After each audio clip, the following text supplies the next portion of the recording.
Aujourd'hui, pour cette seconde capsule de Histoire de Pierre de Sorel avec le collectionneur Denis Saint-Martin, nous parlons de la naissance de Sorel avec l'érection du fort Richelieu en 1642 jusqu'à l'implantation de Pierre de Sorel dans la région.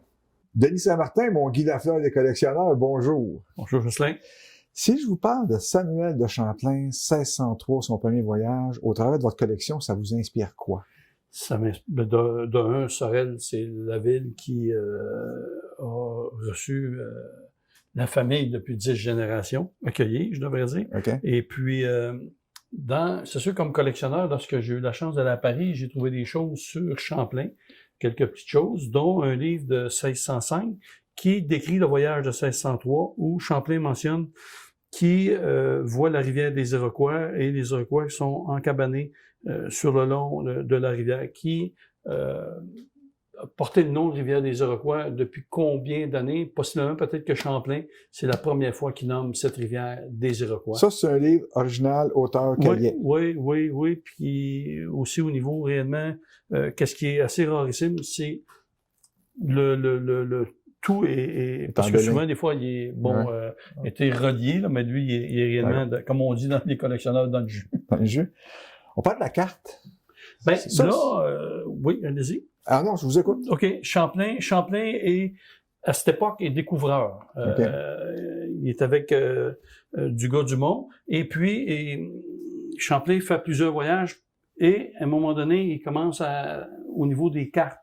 C'est que Champlain a fait les voyages de Champlain et c'est toujours accompagné de cartes. Et ici, on a une carte de 1664 okay. qui est une carte de Champlain que Champlain a réalisée. Champlain est décédé en 1635.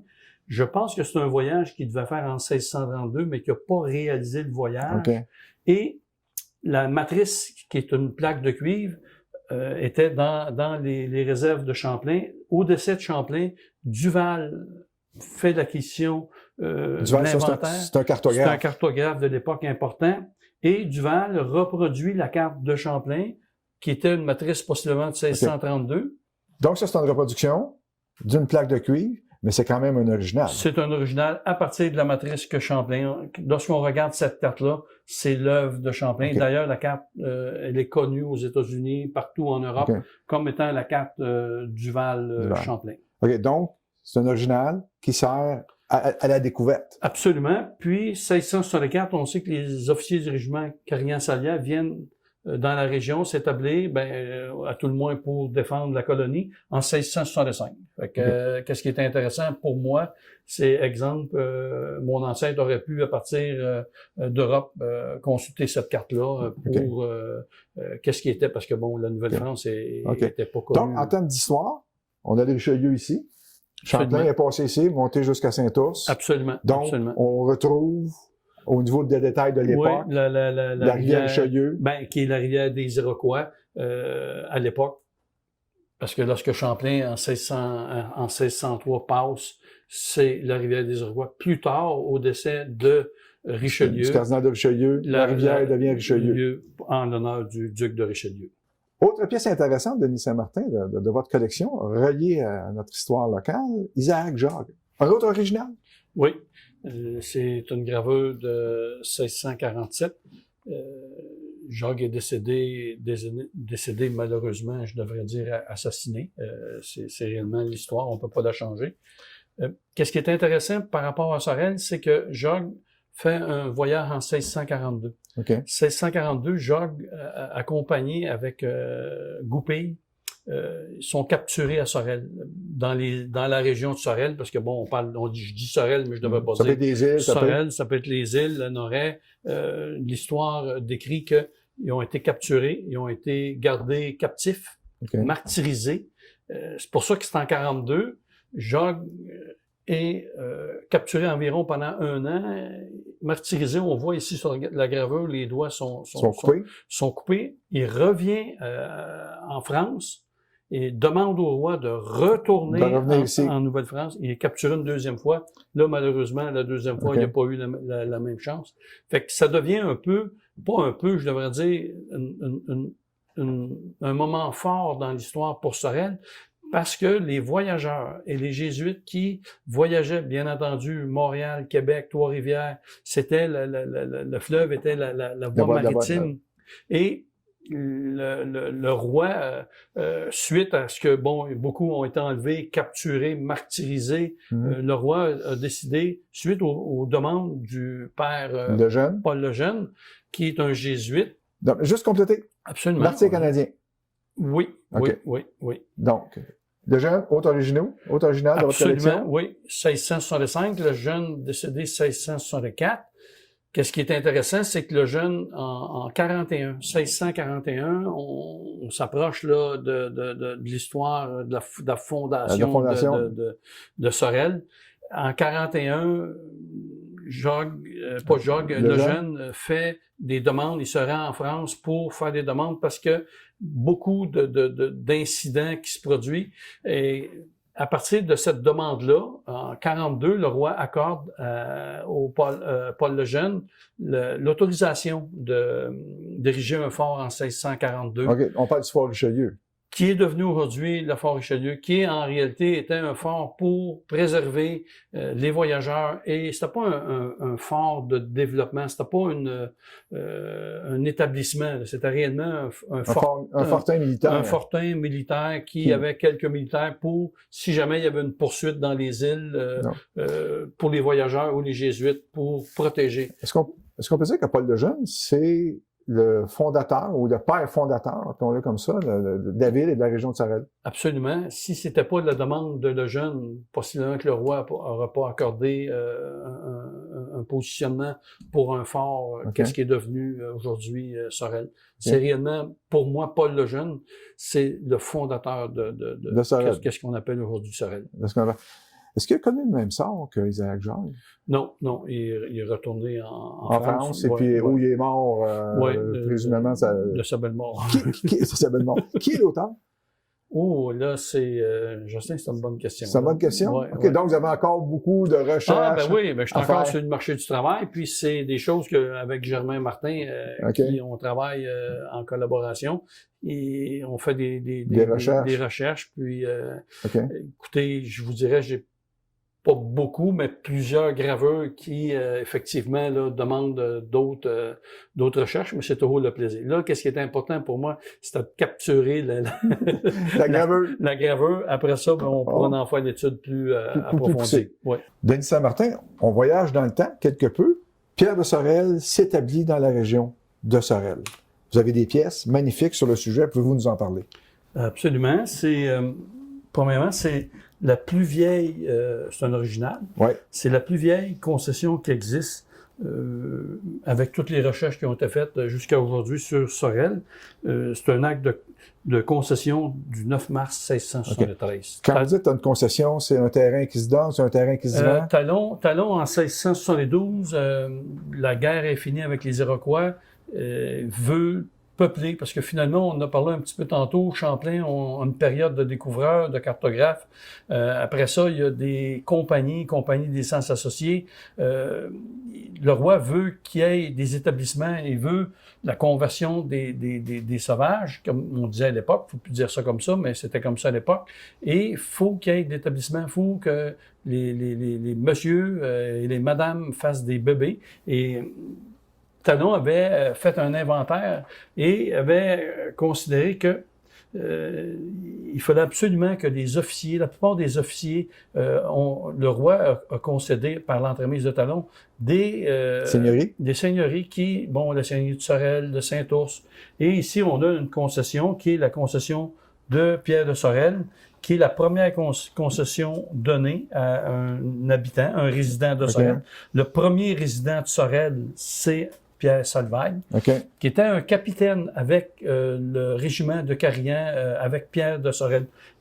D'où le privilège de Salvaille d'avoir droit à la première concession. Donc, Talon a fait une concession à Pierre de Sorel, une seigneurie? À tous les officiers du régiment de Carignan. Puis l'officier Pierre de Sorel avait, lui, son district, si on peut dire ainsi, c'était qu'est-ce qui est aujourd'hui Sorel. Puis il fait une concession à un soldat. C'est ça. Là, si on fait le lien, le 9 mars 1673, ça serait la date officielle de la date de la fondation de Sorel. 1673. Oui, le 9 mars. Puis, qu'est-ce qui est intéressant, c'est qu'on a un document pour le prouver. OK, donc là, vous savez la zizanie parmi les historiens, 1642, 1665, 1673. 1642, c'est l'établissement d'un fort. Richelieu. Il y a une énorme différence entre établir un fort et établir une colonie. Établir une colonie, c'est des droits de censitaire. Il y a ériger un moulin pour la farine, développer des routes, tandis que 1642, on installe un fortin au coin de la rivière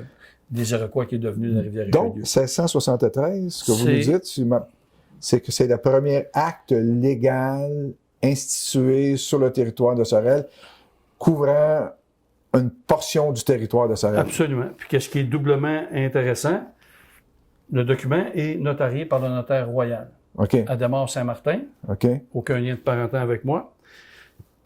Adhémar Saint-Martin fait partie du régiment Carriant-Salière. Pourquoi que Pierre de Sorel est parmi les premiers à concéder des concessions, c'est que le notaire, qui est le notaire royal, il y en avait un, Adhémar, était déjà établi à Sorel. C'est pour ça que les contrats les plus tôt, Talon, j'ai dit tantôt 1672, mais en 1672, c'était à l'automne tard. Avec la neige, la glace, ils ne pouvaient pas se déplacer, les rivières sont gelées. Fait que très tôt au printemps, en 1673, les contrats sont signés. Les contrats sont signés. Fait qu'ici, on a un original qui est un contrat de Pierre Salvaille de 9 mars 1673. On a la signature ici du notaire royal Adhémar. Et Pierre de Sorel vient signer ici. Sorel, on le sait, signait S-A-U-R-E-L. C'était sa griffe. Sa griffe, absolument. Fait qu'on est en présence du premier document officiel qui fonde, qu'est-ce qui est le fondement de l'histoire de Sorel, c'est ce document-là, un original. On a un autre document, la conjointe. Oui, disons que c'est doublement intéressant parce que Catherine Legardeur, qui est la conjointe de Pierre de Sorel, on l'a dit un petit peu tantôt, il y a eu des développements au niveau de la colonie. Bon, et il y a eu des découvreurs, il y a eu des voyageurs. Les seigneurs devaient être plus des gens qui étaient responsables de l'établissement. Pierre de Sorel je pense que c'était plus payant de faire de la traite de fourrure que d'établir, c'est exemple, on a 5 ou 6 habitants qui travaillent dans un champ, qui cultivent des patates. Les patates, c'est moins vendeur que de la fourrure qu'on peut ramener en Europe. Fait que Catherine Legardeur a soutenu son mari. C'est elle qui était la réelle gestionnaire parce que Pierre de Sorel était beaucoup plus parti au niveau de la découverte de la traite de fourrure pour le commerce. Et Catherine Legardeur a survécu à son mari. Elle est décédée plusieurs années plus tard. Puis ici, on a un contrat de 1699 qui est de... Originaux toujours. Oui, ici, on a la signature, une originale de Catherine Legardeur Sorel. Son mari est décédé, mais elle tient encore d'ailleurs, c'est elle qui va vendre la seigneurie plus tard au seigneur Ramsay. Mais ici, on a un original. Puis, c'est un contrat qui se passe à l'île de Grâce. Les Letendre, c'est un monsieur Letendre qui achète une concession de Catherine Legardeur sur l'île de Grâce, qui est aujourd'hui encore, qui porte le nom de l'île de Grâce. Fait que c'est un original. C'est un contrat de concession? Oui, puis bon, là, lui, la différence tantôt, comme je vous disais, Pierre de Sorel, c'est un contrat notarié. Qu'est-ce qui arrivait à l'époque, c'est que les notaires ne pouvaient pas se déplacer de la même façon qu'aujourd'hui, bien entendu. Souvent, il y a des billets qui se faisaient entre les parties. Et lorsque le notaire arrivait dans la seigneurie, ça veut dire peut-être 1 mois, 2 mois après la transaction, rendait la transaction officielle. Donc ça, c'est un billet ou c'est un officiel? Ça, c'est un billet. Qu'est-ce qui est bon? Éventuellement, on aura...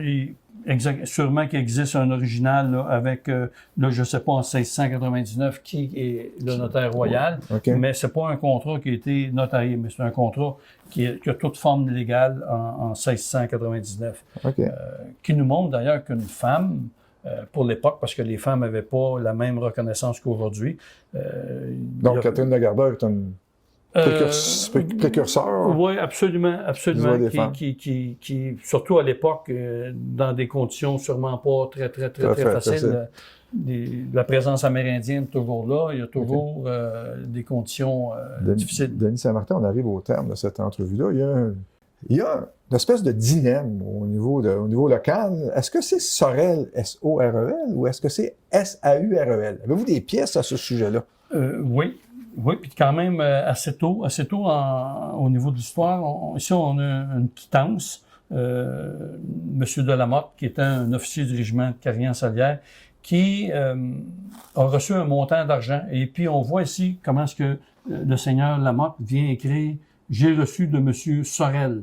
La somme de Sorel est écrit bien indiqué S-O-R-E-L. Ça, c'est en quelle année? C'est 1675. OK, donc 1675, le vocable S-O-R-E-L est déjà utilisé. Oui, puis ici, on voit, c'est un dénommé Barbe, en 31 octobre 1695. Donc 20 ans plus tard. 20 ans plus tard, je déclare avoir cédé à Madame Sorel, S-O-R-E-L-L-E. Je ne sais pas s'il a pris Sorel puis qu'il l'a féminisé en rajoutant L-E, mais on voit déjà, mais moi, personnellement, je trouve que la plus belle calligraphie, c'est S-A-U-R-E-L. OK, donc il fait référence au personnage historique. Absolument, puis je pense qu'on devrait aujourd'hui penser éventuellement là, à nommer la ville Sorel S-A-U-R-E-L. De son nom historique. Oui, puis on pourrait, à partir de ce moment-là, dater une date 1673. Ce que là, on serait comme réellement remettre les pendules... les pendules historiques à l'heure. À l'heure, oui. Écoutez, Denis Saint-Martin, c'est un réel plaisir.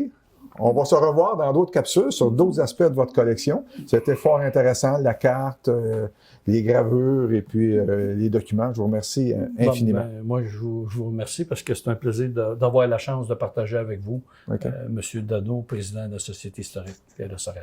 Merci.